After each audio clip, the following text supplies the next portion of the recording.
Well, hi to everyone. I think we can start like one minute. Lenka, hello, nice to meet you. Hi. Hi. So yeah, like I think a couple of minutes and we can start.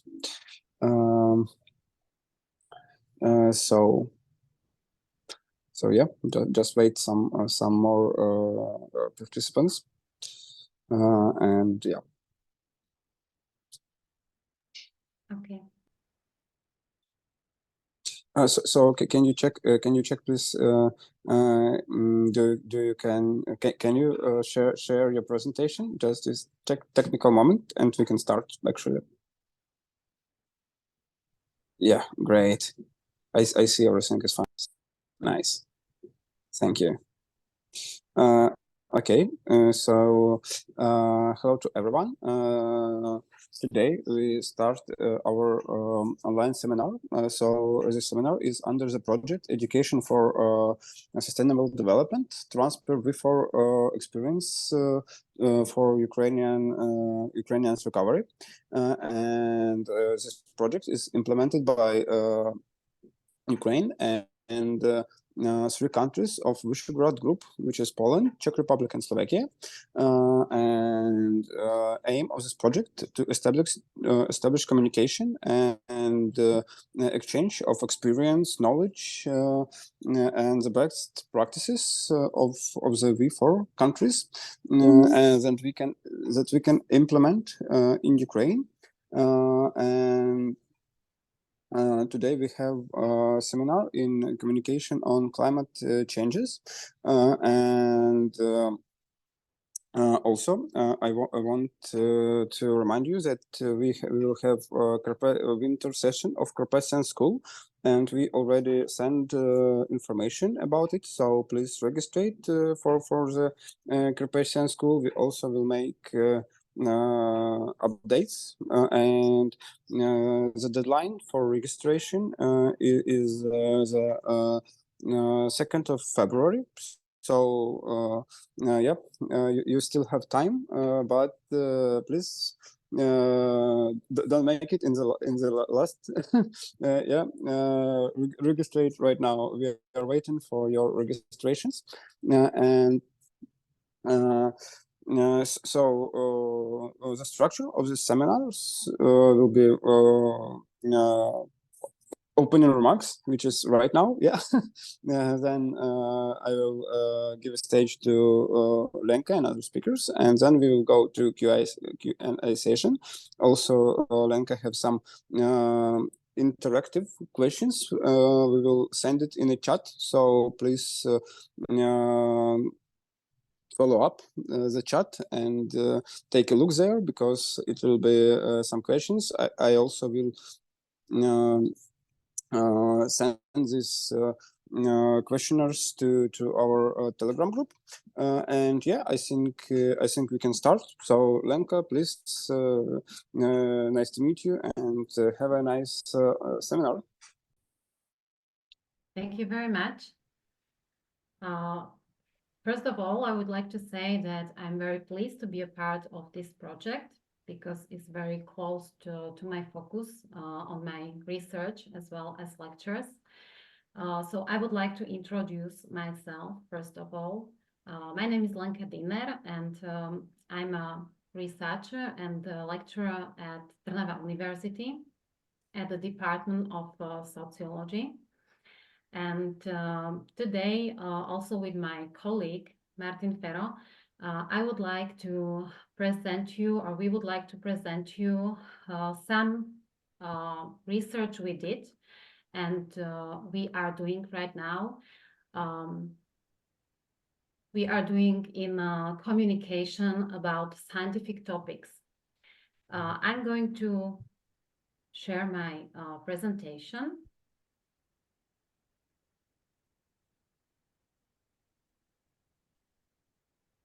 I hope you can see it also when I'm moving the pages.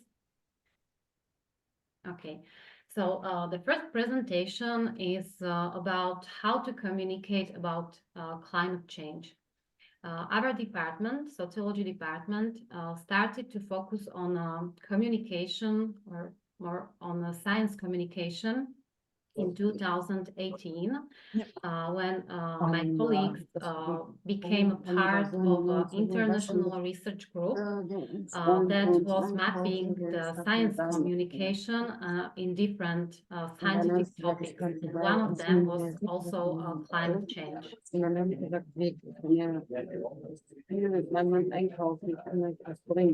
There is some noise I can hear. I don't know. I will go on. So I hope someone will mute the microphone. So our focus started in 2018.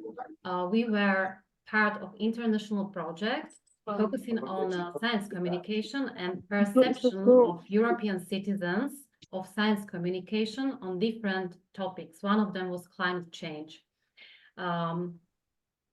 We then started some research and did quantitative and qualitative analysis that I would like to present today.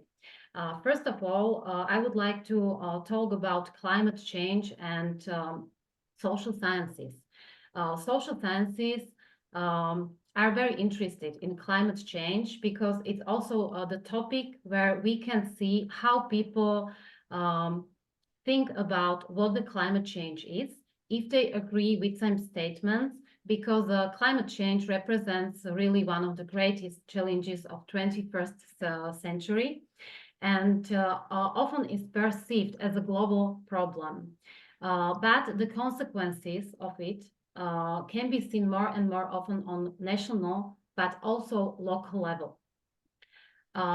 In science community, there is a common agreement that climate change and environmental issues are caused by human activity, by using, for example, fossil fuels, by deforestation, polluting the environment, water, and all other different parts that are part of climate change.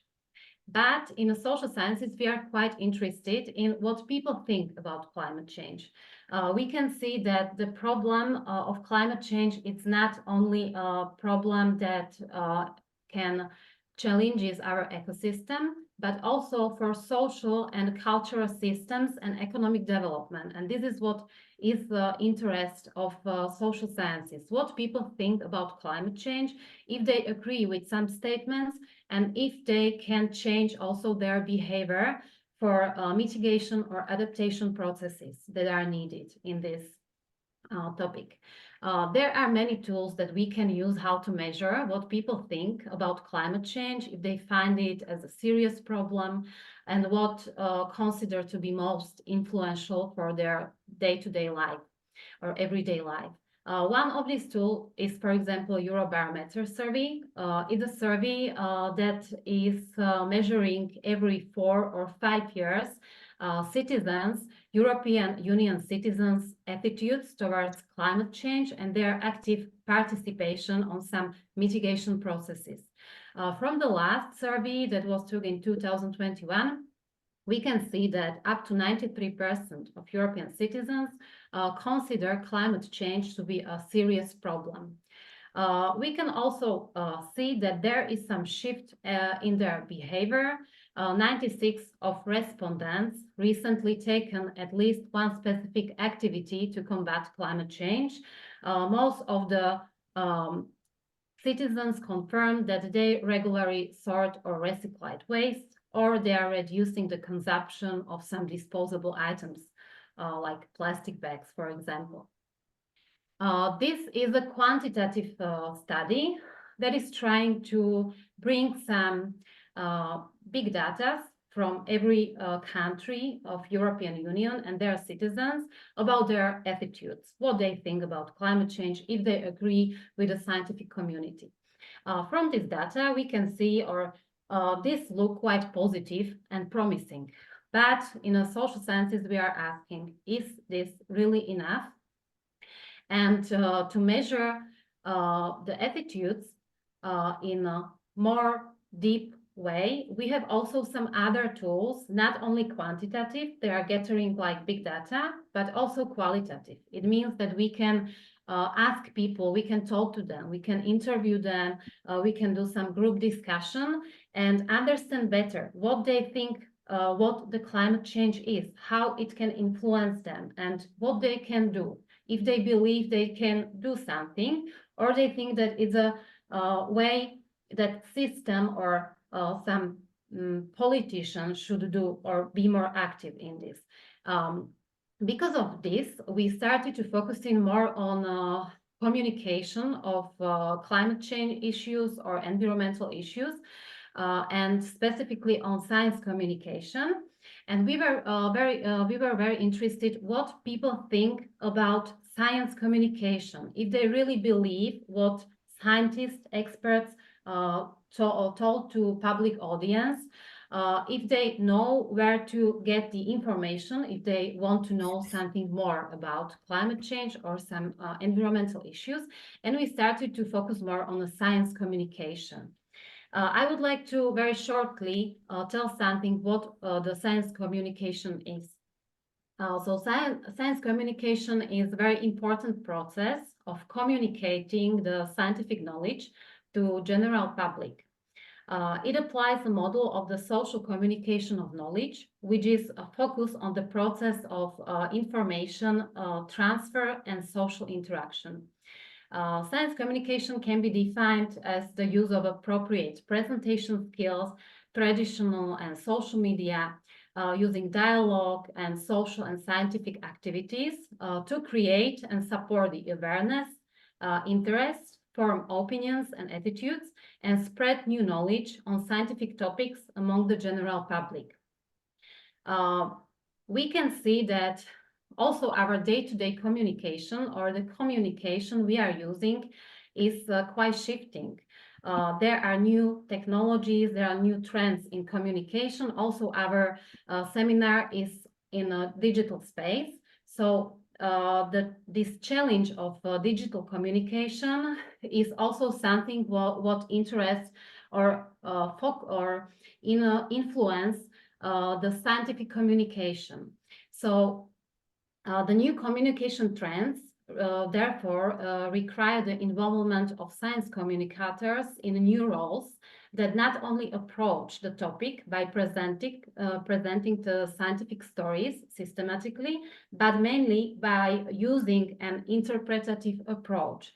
It means that when there is a science community, some scientists, experts in a topic of climate change or some other environmental issues, and they present their data, analyses, their methods, graphs, many numbers to the scientists and experts, they use some specific language.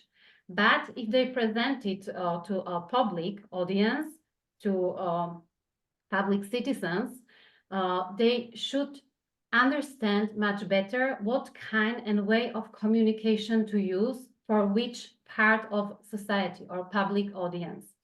And there are new trends that needs to be used and new skills that all these experts and communicators need to be learned, and also to find new methods, how to attract people, how to tell them about quite difficult measurements in a language that they can understand, and they by this information can influence the attitudes, behavior, and knowledge. So science communication tends to be based on facts, while the public tends to combine facts and values. And this is the biggest challenge.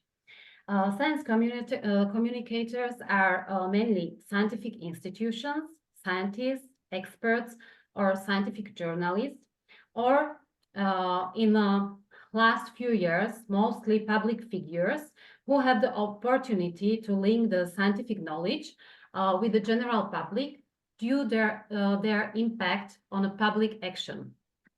Also, experts in training people to improve and develop their communication skills agree that communication in modern sciences requires much more than just the ability to explain scientific topics in a comprehensive way. these people who communicate the science to a broader audience need to be able to approach communication more strategically, and their skills should include, in addition to media training, the ability to frame the scientific information and link various activities that involve public engagement, especially in the topic of climate change and environmental issues. These activities can include holding public debates, building partnership between communities, or initiating mutual dialogue. We started from this point, what the science communication is and what kind of challenging are there. And we wanted, with our research, ask more questions our respondents, what they think and how they try to get the information about many other topics that are connected to science. One of them was also climate change. We have a theoretical frame that works with two dimensions of science communication. One of them is this one-way transmission, which means that communication model is based on dissemination of information from expert or science communicator to the public. It means that you can listen to some podcasts with some expert, or you can see some documentary, or you can see some TV program where some experts or scientists is explaining some new facts or some new measurements, or explaining the influences of climate change on local, regional level, and so on. The two-way transmission dimensions is more focused on discussion. It means that there are more than one people.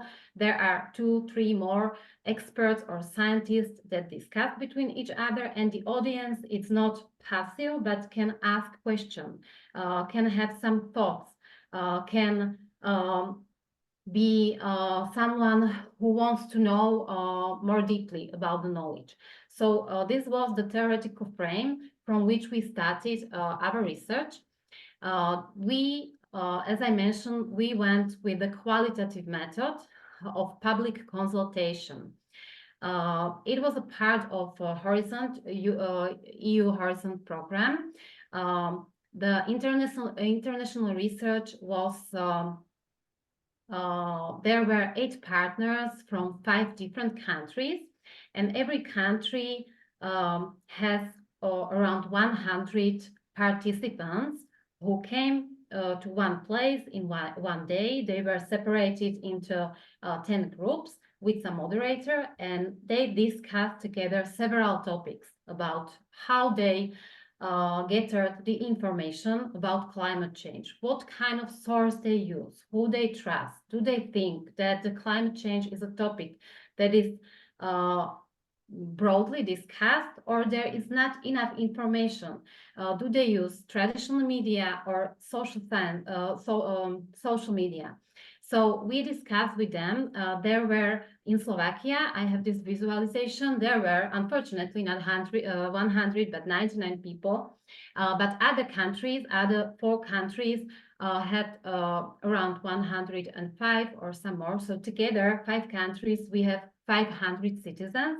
We had the same script, what we asked the participants, and then we analyzed the data. It was recorded, it was transcribed, and we have a qualitative system which worked for us to get the data we needed.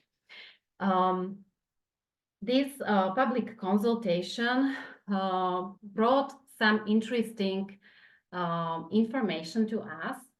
As I mentioned, these are the photos from the public consultation in Slovakia, so you can imagine how it works. There were people sitting around the table, there was a moderator who was asking the question, and people could discuss also between each other about several topics. So also people who were not very discussive, or they were like not very much talkative, they can tell some things. So moderator was the one who tried to get the information from everyone and to coordinate somehow the discussion. This public consultation were took in Slovakia. in Poland, in Spain, Portugal, and Italy. And I would like to present some data especially from Slovakia, but also some similarities and differences between these 5 countries. First of all, we were asking about different scientific topics. So not only about climate change, but I will present what was discussed about climate change and environmental issues. So we were asking people what they think about the quantity and quality of information about climate change. We could see that most of the people, and I would like to also tell that this 100 people, we were trying to have like representative of Slovak citizens, what was not possible with a small number, but we have different ages, different education, and we covered all region from Slovakia. So in regards to the quantity and quality, we could see that citizens confirmed that there is quite a lot of information about climate change in media, or from their discussion with friends, or they can see when they just open some newspapers that there is some article, or in television. But the quality of them is not so good because they are lost sometimes in so many information. They don't know when there is an article about, for example, high temperatures. It's everywhere, and they are not sure if this is only some periodical thing or it's something that has a really big impact on a local environment. So we could see that they confirm there is a lot of information, but sometimes they can be lost a bit. What does it mean for them, for their daily life? It's only a global thing, or it's something that can influence them on a local level and then in the future can be harmful for their community. We were also asking what they think and if they know something about the scientific community, if they read some articles from some institutions, or they know some representatives of this topic from scientific community. It's quite interesting that we could see there 2 levels. First level of the scientific community was that in all countries, people confirmed that they really trust the scientific institution. When it's something presented, for example, these IPCC reports, they don't read it, but if they see it somewhere in a newspaper that scientists confirmed something new in these reports, they believe it. But they still can understand how this influences them on their day-to-day basis or in their region they live. The second dimension, what we could see, was this personal level of this scientific community. There was a big difference between countries with tradition of science communication and between countries where science communication is something new, or the focus on science communication is only few years. It means that in Portugal, Spain, and Italy, we could see that people could name real scientists, experts in the theme of climate change. They could, many people could name like 2-3 figures from a scientific community. They have a common knowledge of this person who is representing this topic and is talking about it in television media or is writing some articles, and they know about this person. In Slovakia and Poland, where the tradition of science communication is not so broad, there was a problem to confirm some local person, some local scientist who is deeply involved in this topic. The countries with the tradition of science communication has also study programs. It means that when you go to university and you want to study science communication, you can apply on some study programs. This is something what is not in Slovakia, or in Poland it is, but in Slovakia it's still something very new. So we don't have like possibility to study it, but it's starting to be a part of some other studies. It means when you study sociology or some natural sciences, there could be one term when you can learn how to communicate the data or how to communicate some analysis.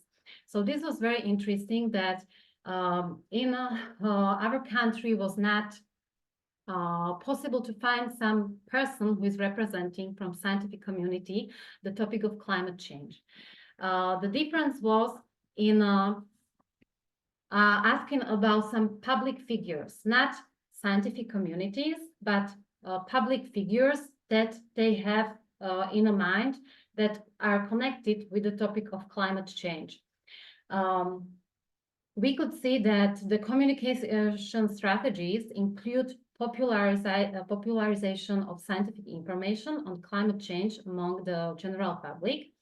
According to respondents, lay popularizers of science, who may be public figures or activists, some celebrities or bloggers, play an important role, not only for young people, also people from different age groups could name someone who is connected to them with some topics of climate change. But for example, there is an example of some Hollywood star that has some documentary and it influenced the view on this topic, the person who watched this documentary, or some activist on global level.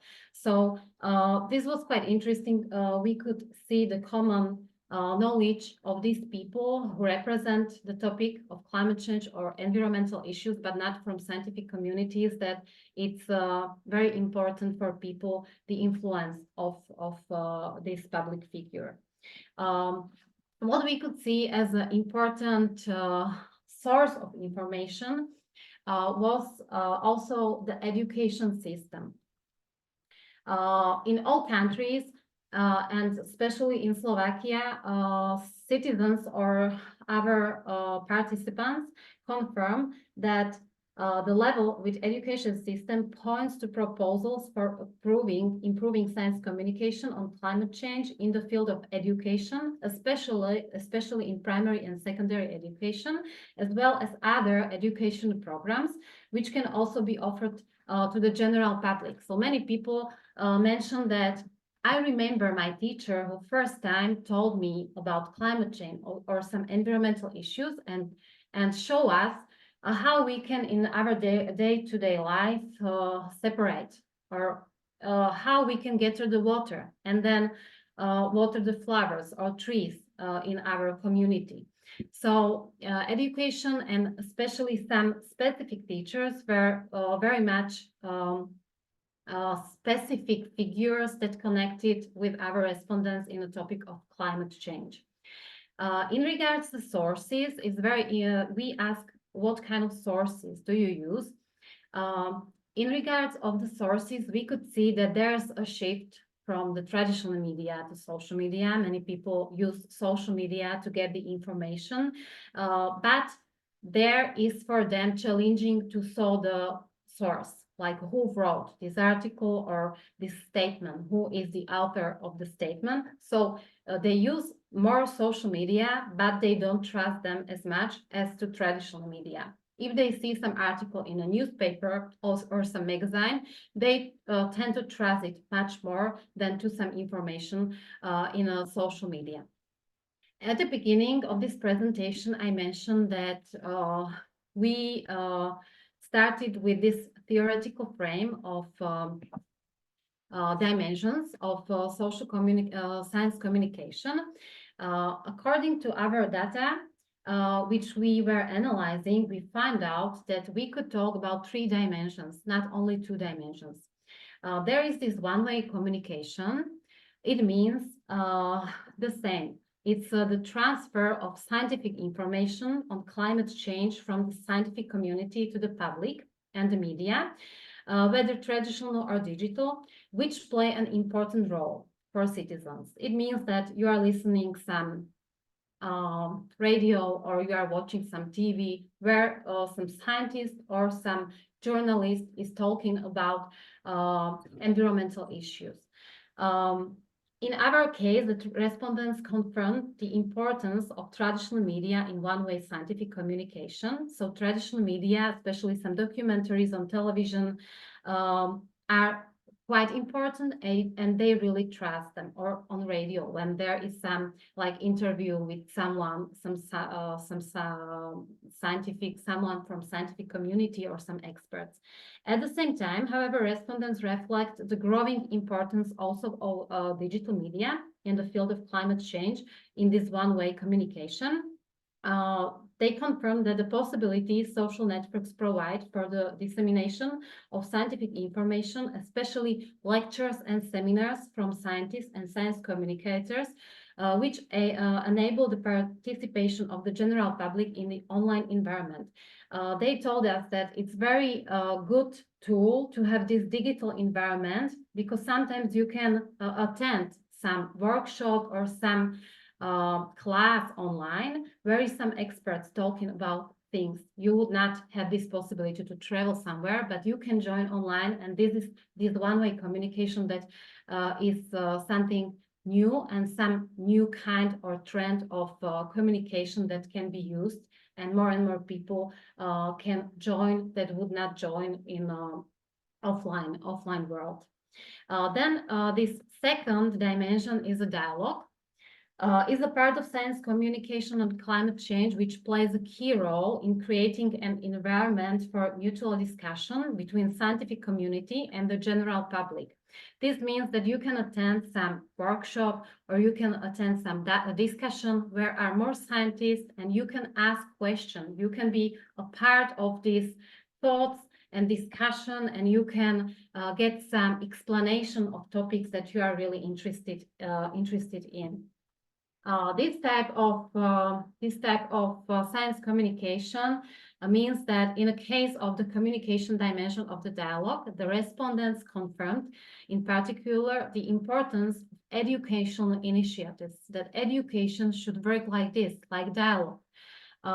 Also not only for students, but there should be some educational initiatives for people who are outside this educational system, but are still very interested to get the knowledge and also sometimes to get the answers for their questions. According to the respondents, digital media could involve the public more in science communication. It could provide the general public, science communicators, and climate experts with interactive opportunities to discuss various topics on climate change. So they see current trends of social media as a tool that can be used also here to discuss more with some experts about different topics, to be more involved. According to the respondents, efforts by scientists to engage in direct communication with citizens are very well received.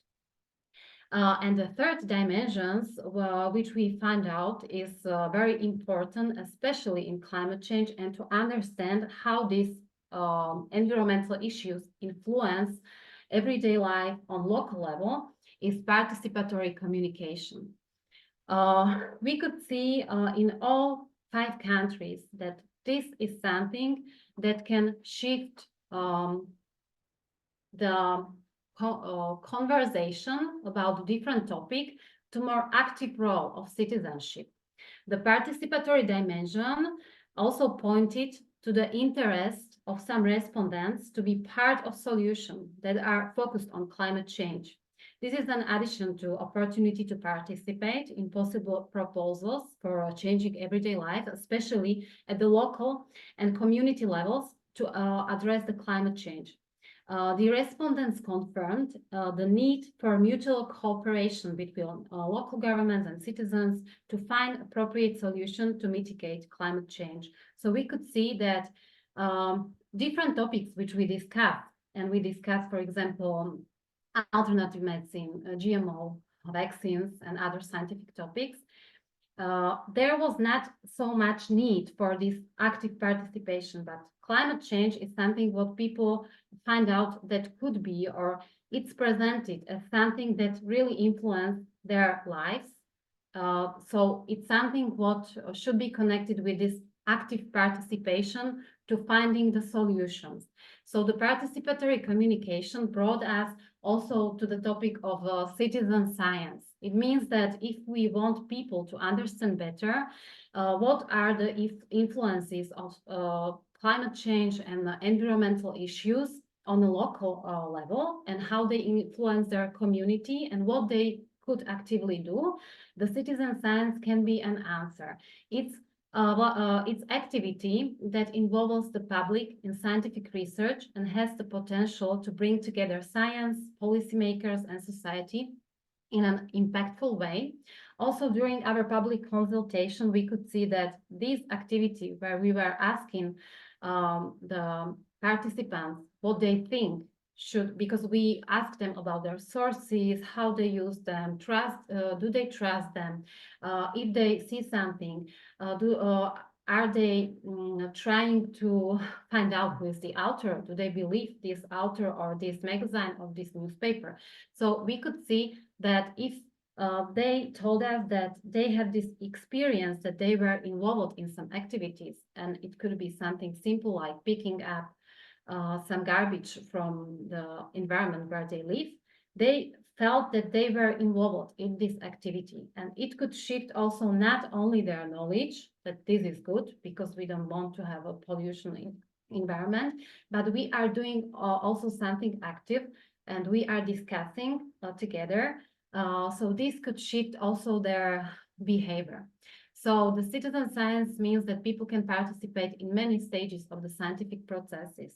For example, help to design the research question, help to design what we should ask people who live in this region, because they know better what are the most crucial topics that they would like to solve.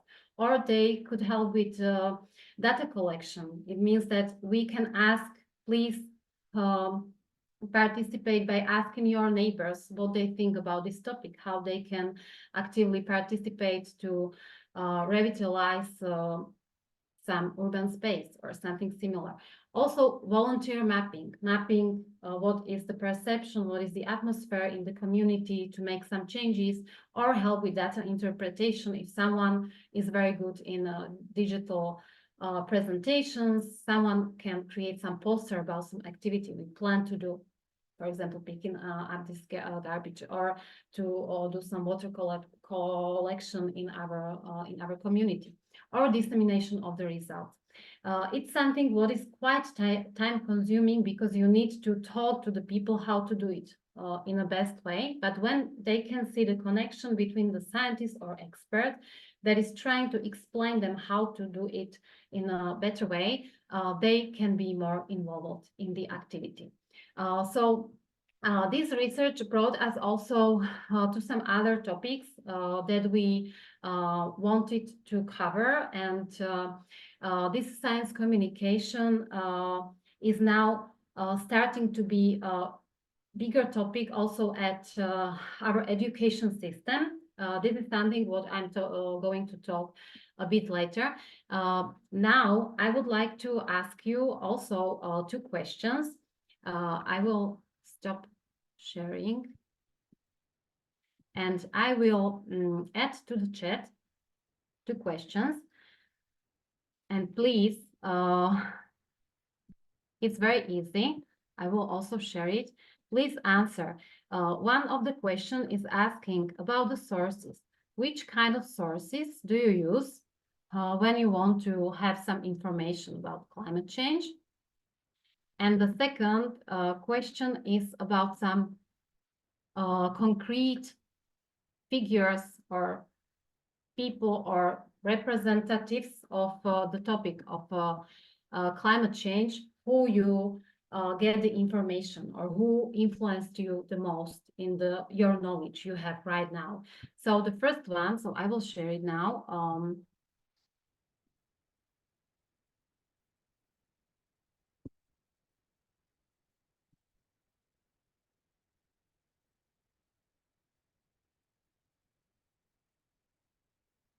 So this is the first one. Which channels do you use most often to get information about climate change? You can sort, you can choose like 3, 4, 5, you can rank it, or only one, it's up to you. So we can see now. And the second one, I will share as well.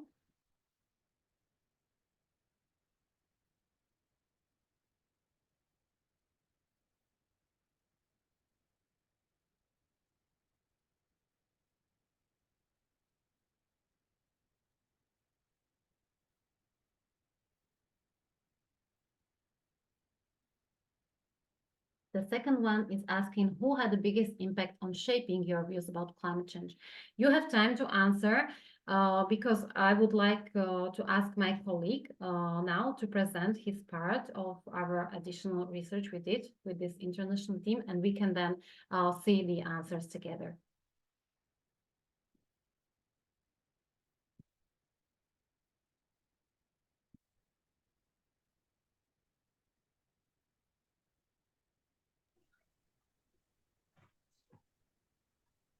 Hi, everybody.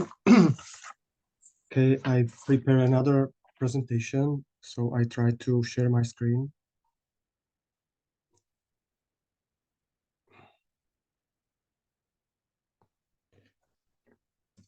And now, do you see my presentation? Yes, yes, everything is okay. Okay, thank you. Yes, we do.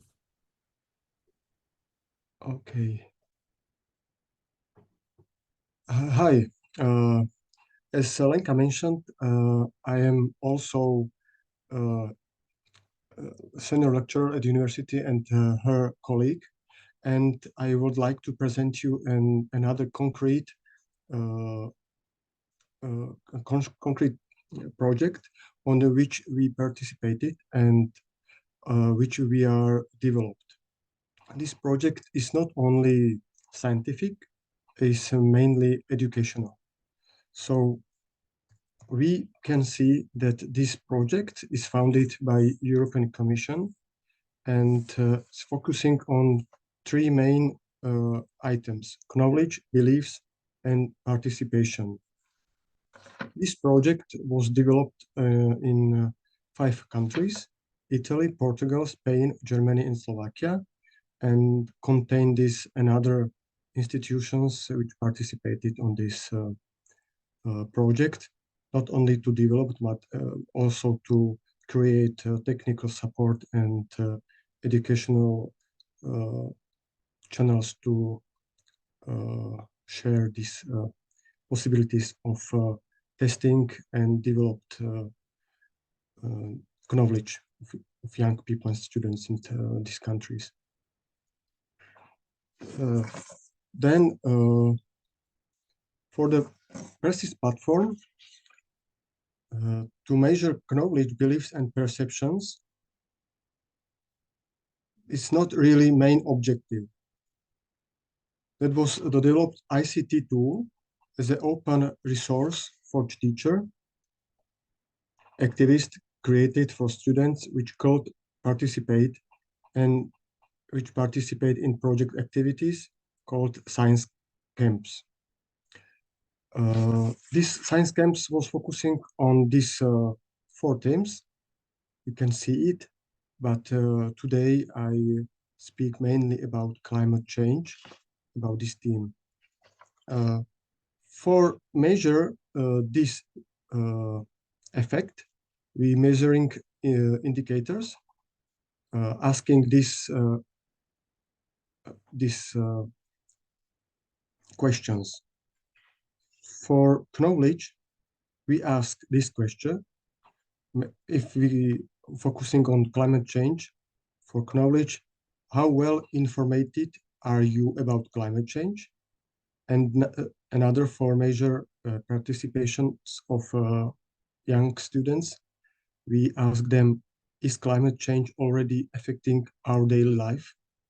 For beliefs, we ask them, climate change is caused by human activity, and they respond if it's for them true or not. And trust, scientific stated in 2018 that we only have 12 years to prevent devastating climate change. And then we see also another themes and other questions, but not for today presentation. If we want to see the schedule of science camps, we can see that it's composed from these six items. The first is watching videos relative to specific science theme. The second, students ask present expert and he responds them directly and understandably to their questions. And then participants are divided in two groups. One group which is requested to find arguments supporting the position for, and second group which try to find another arguments supporting the position against the specific practical statement relative to climate change. Like there are historical cycles, so not really matter in grade what people are doing like this. So at the finish, there was a final discussion with an effort to logically and factually defend their positions. So they developed the possibility to discuss and find and discuss diverse arguments in specific scientific topics.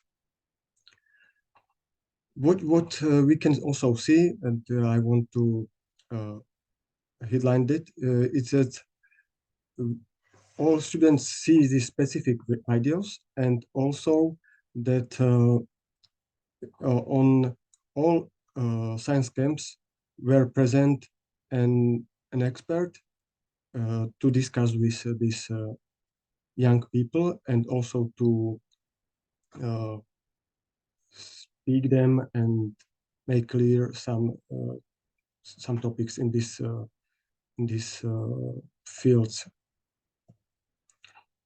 These videos and sentences were selected in order to generate discussion. So we can see that there are these four themes, and we also see links for videos. Also, the main issue for the theme climate change, there were the main issue theory and hypothesis.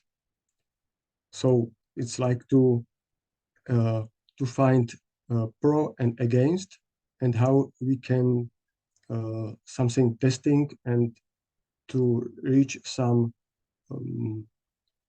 conclusion, and how can we find some research outputs and discuss them.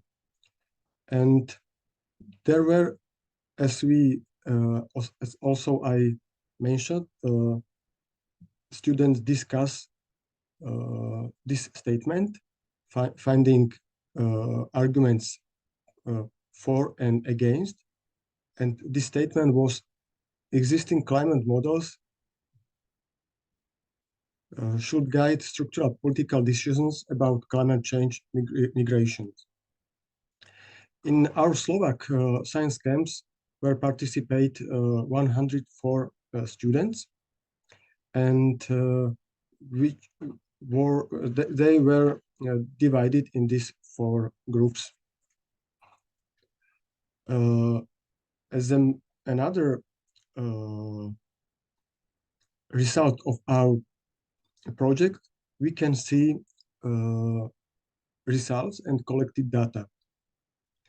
We ask them which sources they used as a source of scientific information, and we can see the relevance of websites of institutions or newspapers and magazines. This is print or online. Then we can see books, radio, and television, and other. We can see also friends, which is more important, how we can see in the project which Lenka have mentioned. And when we see table with social media, which are used by young people, you can see that they use YouTube, Instagram, Facebook, and others in very little measure and other online social media. But on this screen, we can see the main results, because we try to find or to measure effect of participation. So we can see for this, in these 4 groups, difference. This is for knowledge, perceptions, beliefs. This on left is for knowledge and beliefs, and on right up is for perception, and down for trust. So we can see for knowledge that some numbers of students switch from poor or poorly informed to well informed in post-test. For perception, we can see change, which is more evident when numbers of students change their perception of climate change affecting our daily lives.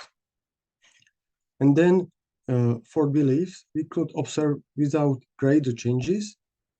For trust, we can also see a little change when much more young people agree or trust in this specific statement. This is our graphs which measure this effect. And at the end, I want to headline that this project was oriented not only to measure this effect or to develop some discuss clubs, but also to create an ICT tool which can be used by university or college teachers and promoters, but it's oriented to students to develop their possibilities to discuss and to develop their knowledge about these themes. Specifically in this case, in climate change, vaccination, alternative medicine, and the last was genetically modified organisms. So at the end of the project, who want to use it or develop them can search on website Persist Erasmus and can use it on his school to develop and create more knowledge groups of young students. Oh, this is the end, and thank you for attention. This is brief presentation of this another project which we participate on our Department of Sociology.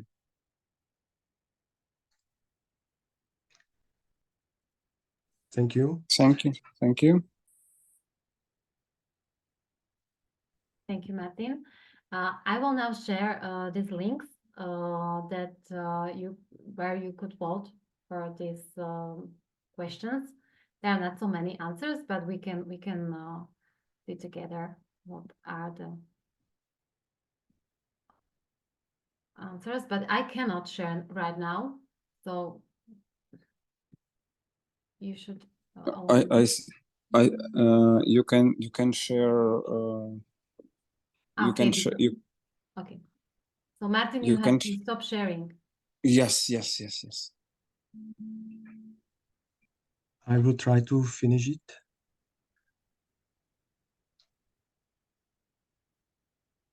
But there are possibilities: resume share, new share, pause share, but not finish. How can I do it?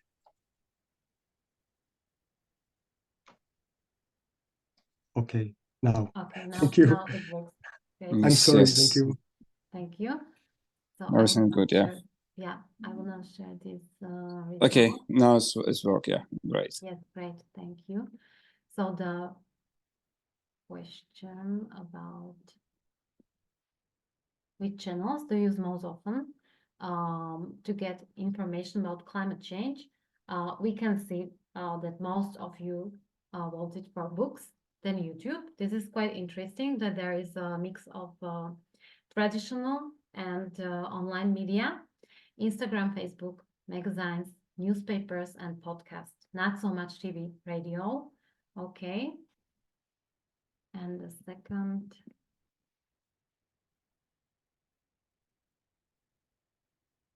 Who had the biggest impact on shaping your views about climate change? So we can see that most of you voted for scientists.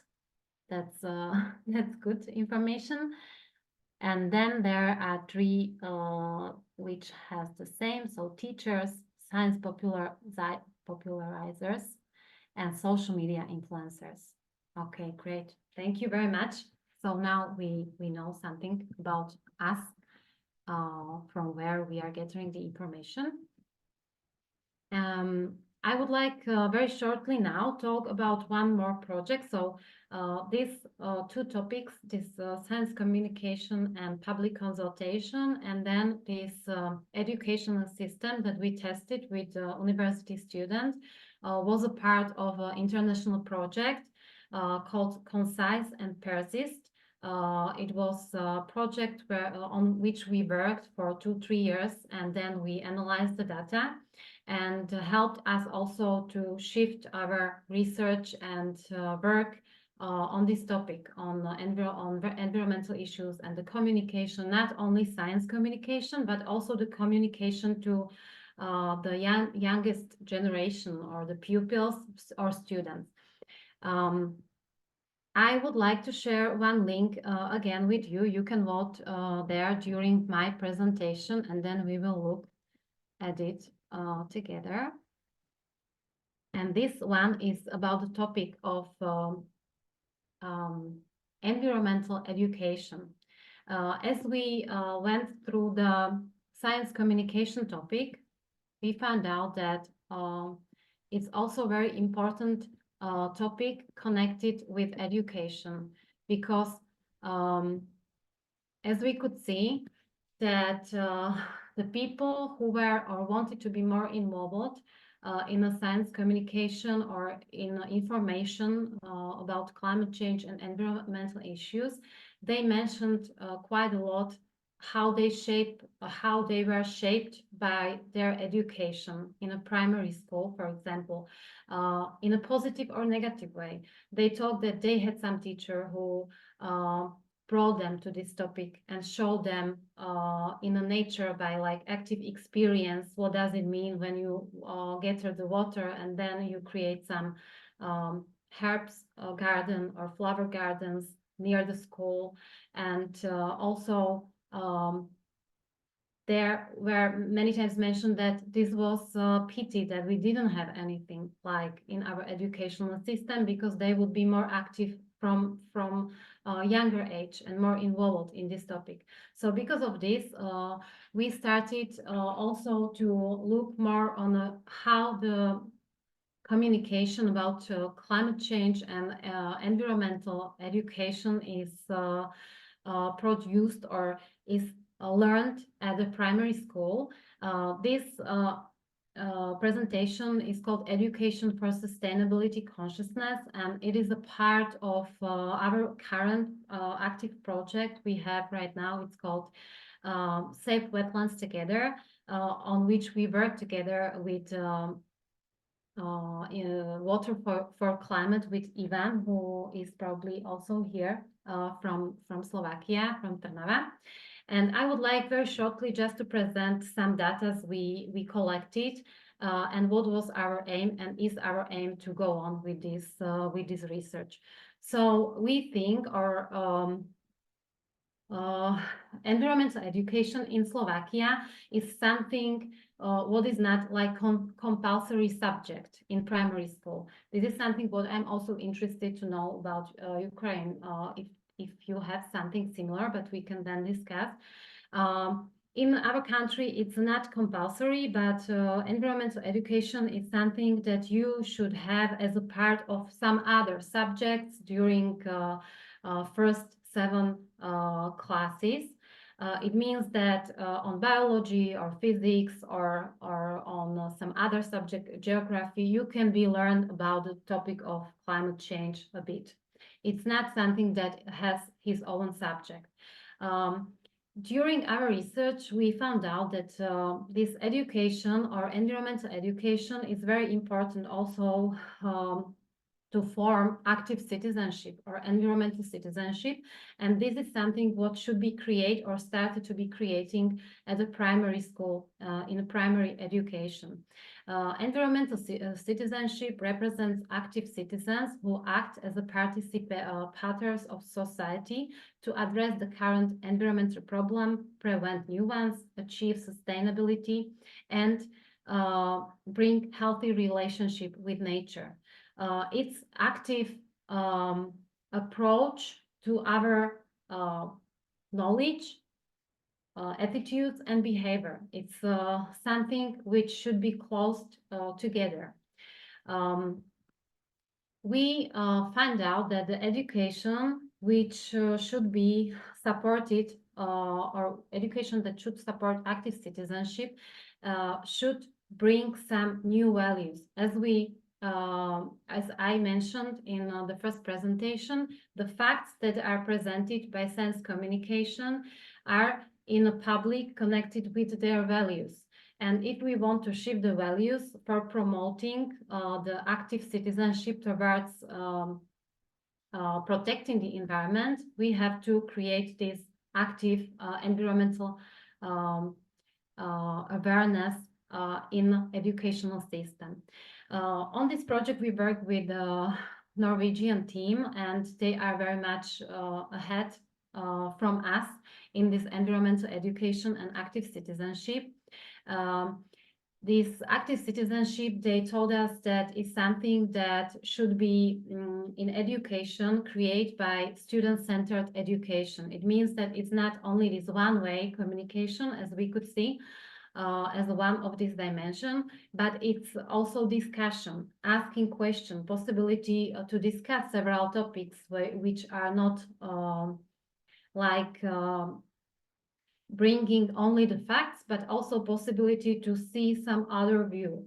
Also, it's a learning through action and reflection, not only actively doing something good for the environment, like picking this garbage, but also reflected. Our Norwegian colleague show us some videos how they work with their students. When they are picking some plastics, they pick it, so they are learning by doing that this is not good, and we should somehow help the environment, so to get from it.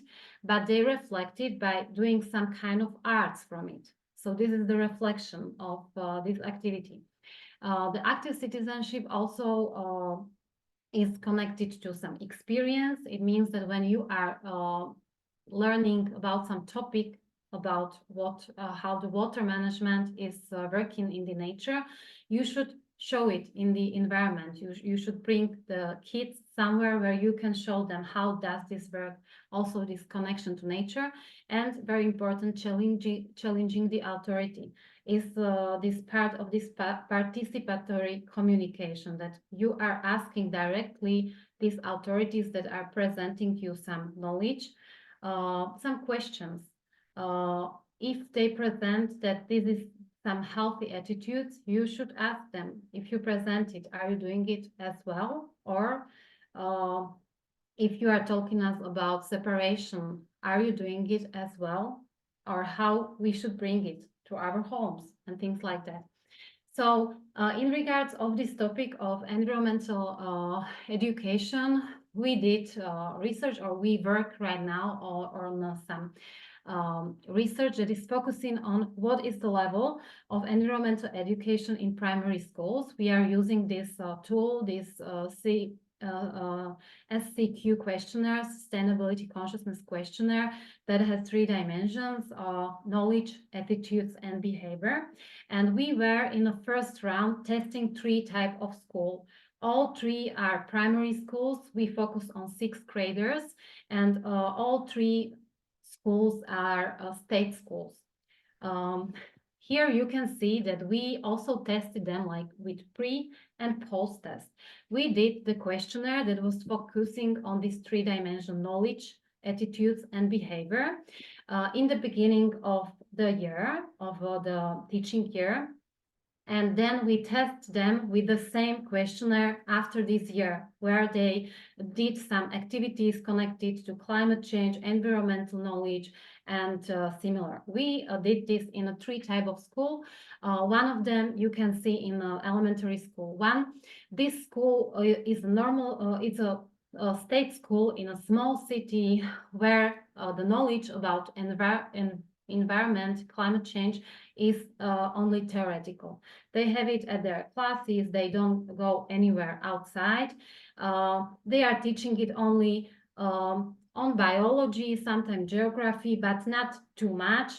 It's part of their like subjects, but only once a month they are talking about something. It's very theoretical. We can see that the pre-test and post-test, there is a shift in all 3 levels: knowledge, attitudes, and behavior, which is positive, but not so much. We measure them on a scale from 1 to 4. 4 was like the highest possibility to get these marks. So we can see the shift. The second type of school was a school that is also not having like very much possibilities to go outside, but they created one specific subject, environmental education, that the 6th graders are having every week, and they go outside and they are doing different activities. They are planting trees, they are picking some garbage, they are gathering water and then watering their plants. They created their own wetland in the area, although the area is not so big and it's not in some specific nature, but they created something, also some herb garden, and they are taking care of it. So they have these activities that are connected with their senses. So they are using this senses. It's once a week. And the 3rd type of school is very specific school, which is in very specific environment. All subjects they are trying to teach outside. They have very good projects they are part of. They have very specific teaching classes and rooms with different tools where they can show how water management works. They have also animals in the school, so they have really very good possibilities to show kids, and also literature they are trying to teach outside when it's good weather. So we could see that there is a shift in all 3 types of schools. Our hypothesis was that the 3rd school, this elementary school number 3, will be the best one. We can see that this is this confirmed, but what was very interesting for us is that this elementary school number 2, which has only once a week this education, environmental education outside, trying to have some projects, programs, activities, or also creating something from garbage and doing bins for recyclation and all other activities, has the biggest shift from the pre and post questionnaire. So we can see that the knowledge, especially the attitudes and behavior, change the most of other schools. So this is something what we can see that it's not needed to have specific environment and to have many different projects in environmental education, but very important is to start to do something outside with the kids and see them to be motivated, actively participate in creating something or protect something or build something what is connected with nature. We did this questionnaire, so it was a quantitative analysis, but we also did qualitative. So we discussed with the students. We had several questions and interviews with them, but also with the teachers. And we were trying to find out what is their motivation and why they are doing it in the way they do it, this environmental education, and what are the benefits of it. In the first elementary school, number 1, we could see that the teacher is the teacher that has only theoretical lectures, is the one that is confirming that kids' best way how they teach is by learning by doing, but they don't have this possibility because of time, because there are some other things they have to do, and they don't go outside because they don't have possibility to go somewhere close. The second teacher confirmed us that there is a really big motivation of the kids, not only because they are interested in nature and interested in this environmental education, but because they want to be together. They know each other and they like to work in groups and they like this group dynamic together. And what was very important was that we asked if these kids has also parents who are motivated, and they told us that it's a bit different, that these kids brought their knowledge to their families. And if they are doing recycling, they are doing it also in the family. They trying to make their own herbs garden in a balcony or somewhere else.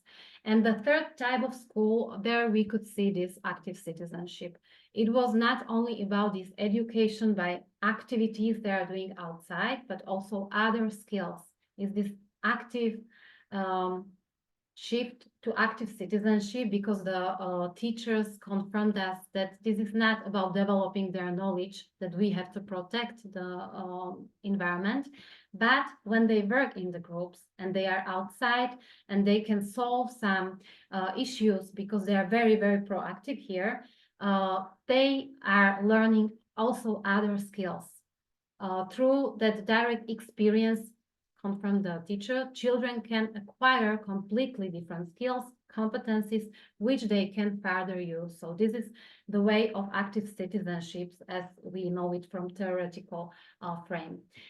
So this is only some first part of this research where we are focusing on how this environmental education is working on different type of schools. Now, this year we started with more quantitative analysis to getting more schools involved in this research, and we will see what are currently the results. Now also with a shift in our education system, this education or environmental education is testing on several schools as a new subject, that it will not be only a part of some other subject, but as a new subject. This year started several schools that we will be also focused on how this works and if this can change a bit all these 3 dimensions. Knowledge, attitudes, and also behavior, which is the part of this active citizenships. So thank you very much for your attendance. I think we could have right now time maybe to click. I will click on this link to see the results. If you voted, if not, please vote.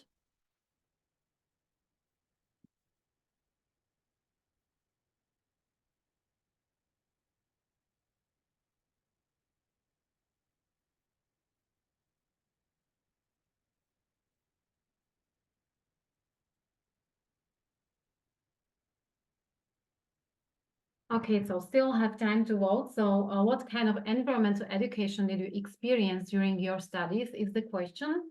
So if there was none, I would choose none, because at my primary school there was no like environmental education. It started to be a part then on the secondary education, but not on primary. But now it's in Slovakia, there was a shift to have this environmental education at primary school.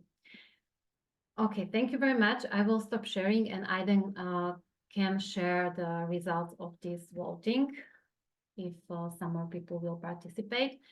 And if any question to ask, please let us know.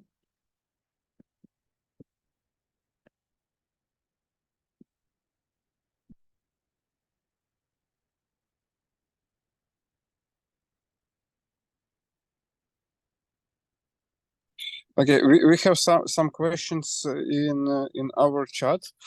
So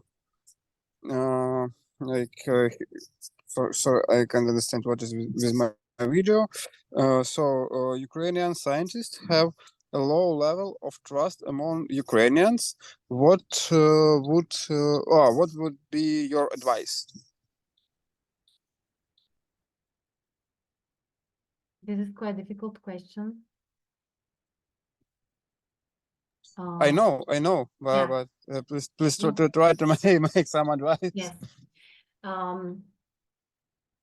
The thing is that I can give an example of Slovakia.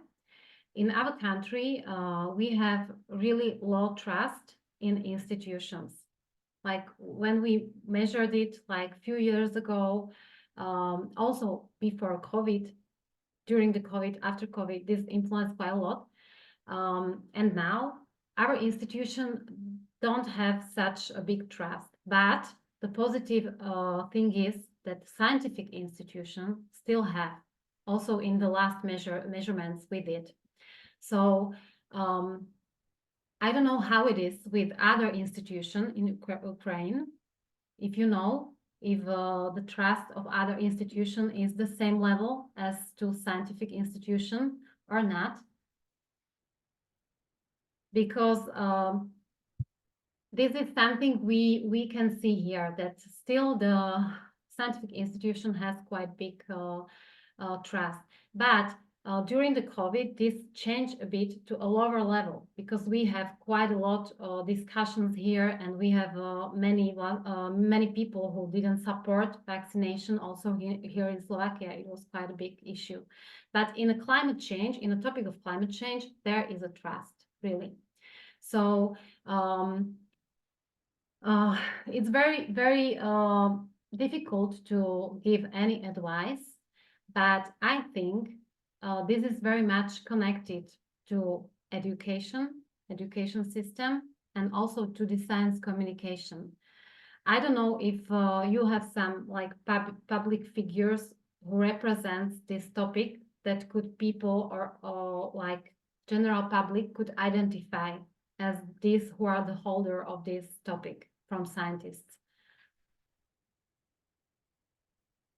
Do you have like these public figures that represent this topic, and they are showed like on daily basis? No, I don't know if on daily basis, but more in media, traditional or social media.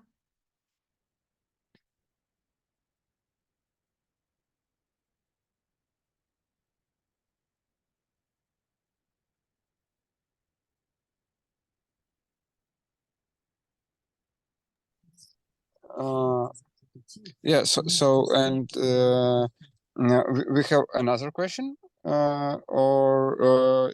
okay, you finished your answer, or I just wanted to ask you, because I don't know so much about Ukrainian okay, public figures who represent this this topic of climate change or other scientific topics. So it's quite important to, I think this is connected really to to science communication, and also to education.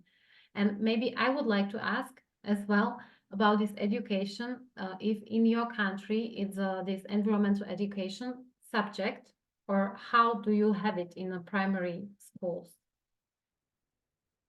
If someone knows.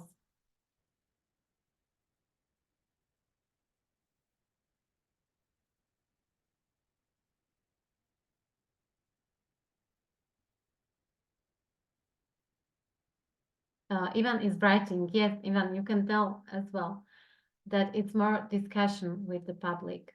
Yeah, the advice. Yeah. If anyone wants to join the discussion, please join. We have some like 10 minutes more in general. And also here is a question about. Oh, sorry.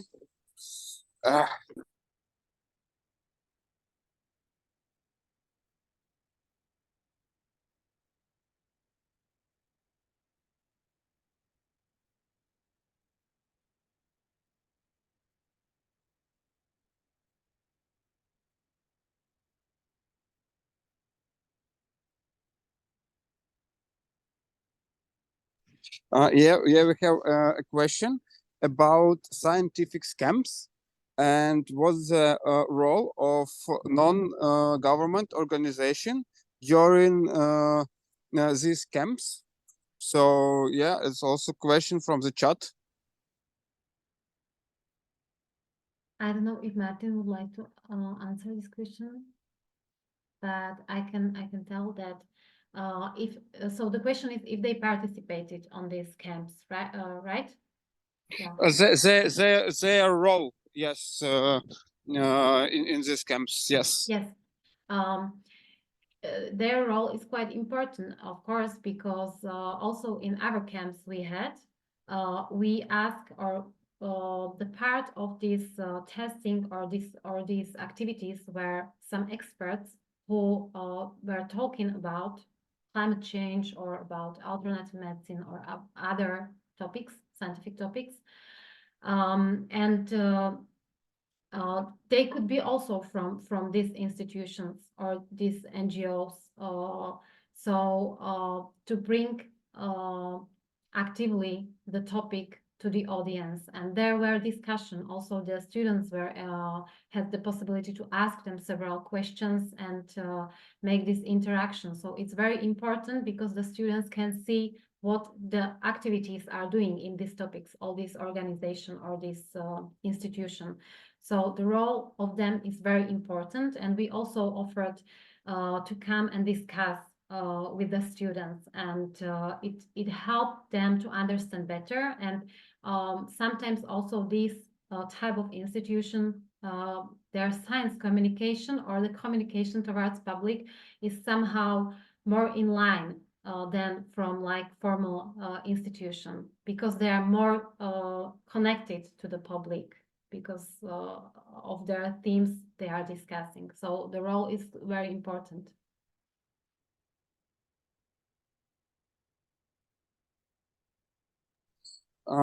Thank you so much for your answer. I really don't I don't see another questions. So yeah, if someone wants to ask some question, please. I'd like to thank you, Lenka, for your presentation. It's really nice. And I have a question. It's more general, but anyway, I'm working closely with another global problem, which is persistent organic pollutants. And this is very boring and very chemical, and people, my question, do you have any idea how can we attract people who are not very well informed in the very unusual, I mean, very tough, possibly, problem, which is also important, but well, not well known, like a climate change, like another one. Mm-hmm. So this kind is a very of this good question, really, because there are topics that are really tough to discuss or to bring them to the public or the broader audience. I don't know if I can specifically answer this question, but what we could see also from our public consultation, what helps is the visualization or the participants confront us when there is a very difficult topic full of data and some terms that are not well known for a broad audience. It helps some nice visualization to show or simplify very difficult topics.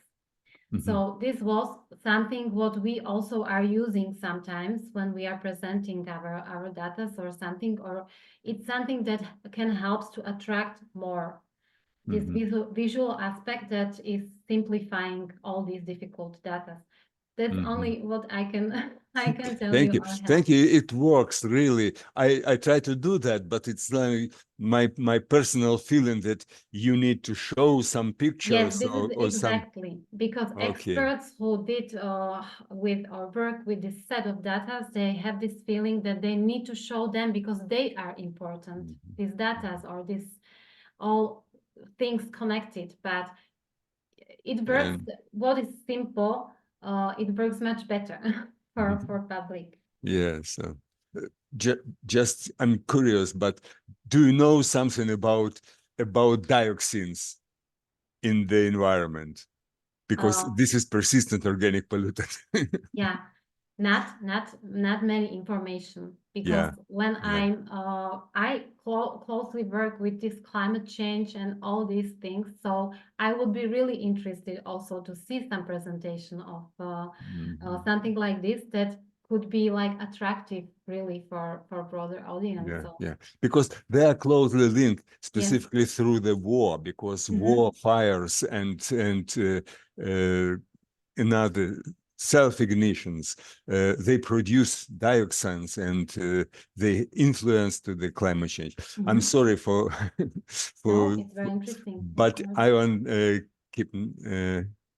would like to ask some questions. So please, it's your floor. Ivan, good to see you. Yep. I have a very interesting experience with this question. You can use it.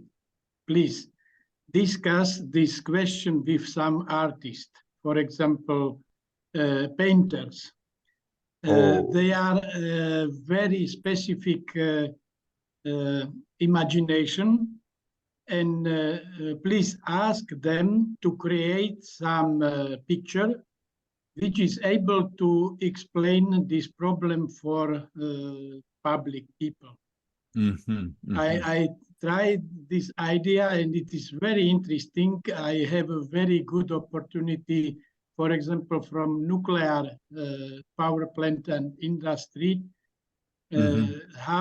Because these people has a very high level of fantasy, and they are able to prepare one picture which is explain a very difficult scientific problem with very understandable level for other people.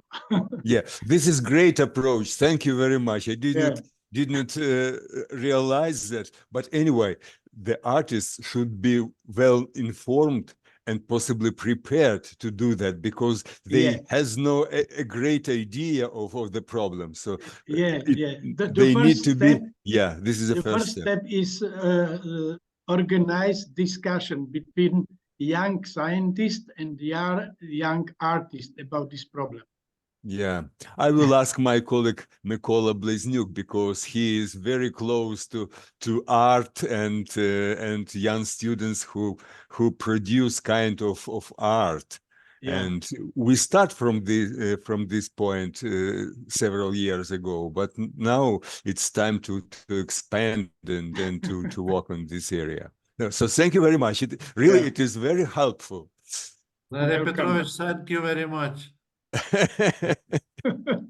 Пане Миколо, я кажу, що нам з вами треба поговорити. Yes. I have to say that this was very good point. It's one also of these topics of science communication to connect different aspects of the science or the view of the topic. So artists and scientists, that's a very good idea.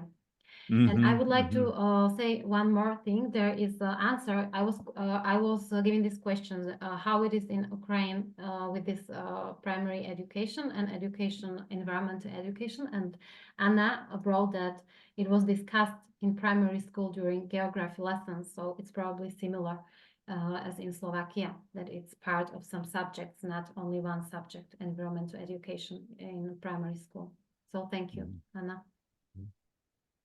Well, actually, Yes, just to prolong discussion, that climate change is a very complex and very, very different topics could be involved in the discussion. So this is a problem. It is not only geography or biology. It is not even some technical subject like the environmental engineering, for example. But all of them are presenting in our life, so we do need to make a kind of diversity of information, because only one information channel is not enough. We do need to broadcast and to make any possibility to make another informational channel, different informational channels. So this is a problem, possibly. It's my perspective, my point of view. Yeah, I But agree. anyway, thank you very much. It was very informative and very interesting discussion. And I mean, your lecture, it's something new to me, because we do not call attention to this kind of one-way or two-way transmission of information, because Ukrainian teachers just have a flow and talk and like present something, but they do not listen to the students, pupils. It's same here, so we try to approve it as well. So yeah.